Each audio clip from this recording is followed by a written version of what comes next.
apologetics must be a part of church discipleship. That's why morality is relative in Americans throughout the West today, because man now determines truth. And I believe that that's why the nation is in the state it's in, because they don't know the Word of God, and because the church has failed, in a sense, to hold forth the Word of God in the midst of a crooked and perverse generation.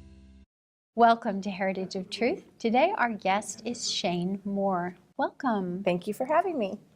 You have a book that you've edited called Everbloom, Stories of Living Deeply Rooted and Transformed Lives. It's such a beautiful cover too. I love it. Thanks. Tell us about how this book came about. Well, I am very honored to have founded a writers guild called Redbud Writers Guild, and it's really a very unique group of women. Our vision and our mission is to bring together Christian women writers, and because writing can be kind of an isolating activity, and I'm a raging extrovert, and I was doing it by myself, and so I just started networking, and a group of women just started forming, and so we've been around in one way or another for almost a decade. So we're very excited because Everbloom is our first ever collection. It's our first ever anthology, and so entries in here are from the guild. They're members of the guild. Okay, and how did you come up with the main theme? Well, one thing that really unites us as a community is our desire for transformation and for change. And I would honestly say that the women in the guild believe that writing is a calling on their lives. It's a calling, it's a vocation from the Lord. And so we write, obviously, to tell our stories. You know, we write to be cathartic, but the majority of the women write for transformation. They write for some kind of change, either in their own lives or around the world. Like my entry is about making global change, transforming, you know, access to medications in developing parts of the world. So I think that common theme is in the Christian women writers in our community. And your community, you said, is interdenominational. Yeah, we are a diverse group of women, and it's been so. And you'll pick up on that in the book. I mean, there's definitely different Christian traditions that are represented within Redbud. Okay. Yeah. And do you have any favorite? Well, I guess since you're the editor, you can't really have favorites. Can you tell us some examples of some of the stories that are in it? Yeah, you know, not only is Redbud a diverse group of women denominationally, but we're also stages of life. So, you know, that's one of my favorite things about the book is there's pieces about new moms, and then there's selections about how to handle an aging parent, you know, and from, or even, you know, some women, they talk about the death of a child, you know, the horrible experience of dealing with that as a baby. And so, you know, there's a wide variety, and I think that is one of my favorite things about it. There's something in here kind of for everyone, and then the poems are really fun. They're fun. Some of them are beautiful. Yeah. So how does the guild actually work? Yeah, that's a good question. You know, in this day and age of the social media, we amazingly connect mostly on Facebook. We have a private Facebook page where we post questions, because one of the things we wanted to do was take the mystery out of how do you become a writer? How do I get published? How do I get an article published? How do I find an agent? What do I charge for a speaking engagement? And so these women who felt this call for this type of ministry, we just formed together to share information. And so we really do that a lot on our Facebook page, and it works pretty well. But we do see each other face to face. We have a retreat every other year where we all get together, and it's a really great time. And do you critique each other's work at all? We do. We have an online manuscript group it's voluntary, whoever wants to be a part of that. We've had, I believe, 2 books come out of that, of women who, you know, read for one another.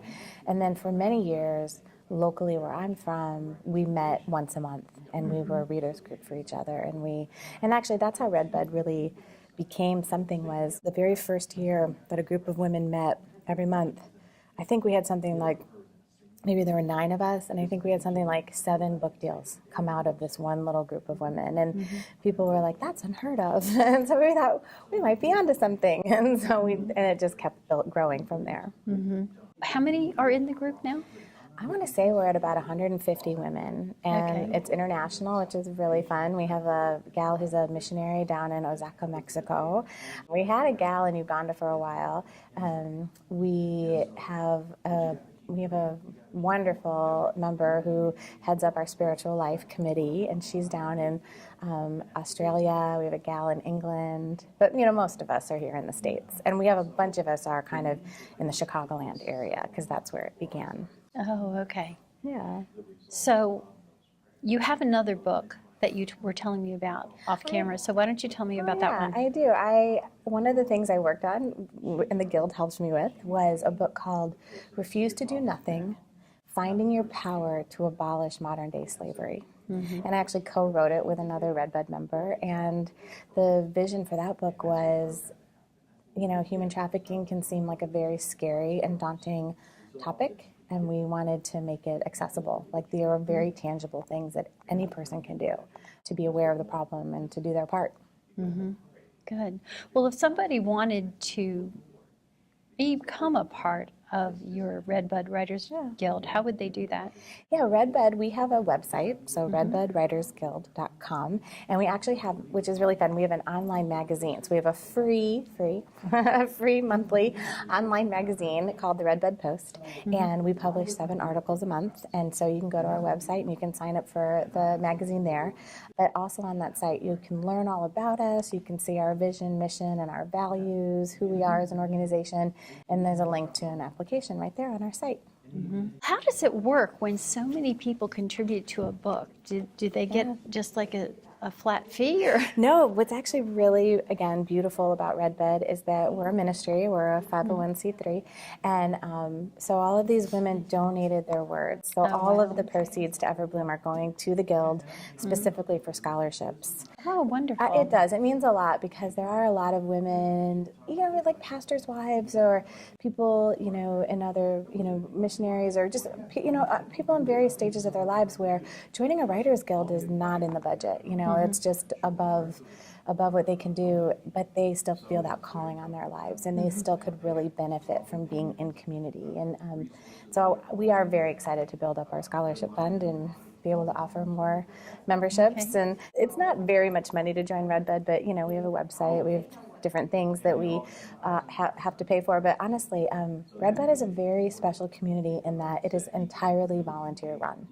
And so we all just do this for the belief that we're better together, that that people create when they feel safe. And so we just have a very strong vision to create a safe place for women to use their voice, a place for women to be invited to use their voice. We really believe that the feminine voice is underrepresented, specifically in the Christian sphere of publication, and so we really champion each other to get articles out there, to get in front of an agent, to get in front of a publisher, and to tell their stories. I have not read the entire book, but I've read several of the stories in here, and some of them are absolutely amazing. So, and the poetry is really and the thoughtful. other very special thing about Everbloom, because we're a group of writers, is that at the end of every selection, there's a prayer, so you can kind of really reflect on it, but then there's a writing prompt. Because, I forgot about that. Those were good. And I loved that idea because I felt like that's what we're about. We're writers, and we want to invite people to join our stories. Like, join your story to ours. And so read our story and then write your own. And start using your own voice. It's that whole idea of invitation and just being accessible and a place to use your voice. And one of the things I think people don't realize is not everyone who is called to write things down is called to be published. So, so many people are self-publishing nowadays and before they're ready. And I think it's really important, if you're going to pursue publication, that you do something like join a guild like this or become part of a good writers group so that you learn how to edit yourself well and that kind of thing before you would go into publication. Yeah, I agree. And one thing that we really try to do with our guild is we really are about like half published authors, so established published authors, and then half sort of up-and-coming writers. And so we very intentionally try to function like an incubator for developing writers, and really hope that we are doing what you're saying, like providing professional growth. And because we love our community, it's a really sweet fellowship of believers, and we're also a professional guild, and we want to have high quality writing, coming out, deep theological insight. We really want that kind of thing coming out of the guild. So we're really proud of the book Everbloom. I feel like a lot of that is in there, and you'll see it, and in all the different stages of our writers and who they are, and, and what they have to say. They really do speak from their hearts in here. Yeah. So I really appreciated that about the book. Yeah, they were very vulnerable and very generous. Not only, obviously, they donated the words, but just generous in their storytelling and honesty about some of the journeys that they've been on. But one of the things I hope this book will do is encourage people who don't think they'll ever publish a book. Write down things, because you never know. My father used to write things down, and now that he's gone, we have that writing, and it's so precious to us. Yeah. So it's important, I think, for us to write our hearts. It is, and it's a discipline. It's a discipline to sit down and write, but I really do believe that it pays off. And, one of the things, so I co-founded the Guild with some friends, and one of the things, has been sort of a founding belief of mine, is that this theology of abundance, that there's enough to go around, and so we have such a spirit of non-competition in Redbud, because we want to be like, there are enough articles, there are enough book deals, there are enough interviews, but it's what you're saying, the quality of the writing will get out there. And so just sit in a chair, do the writing, do your work, hone your craft, and there's plenty of opportunities out there. Right. Again, why don't you give your website? Okay, it's redbudwritersguild.com.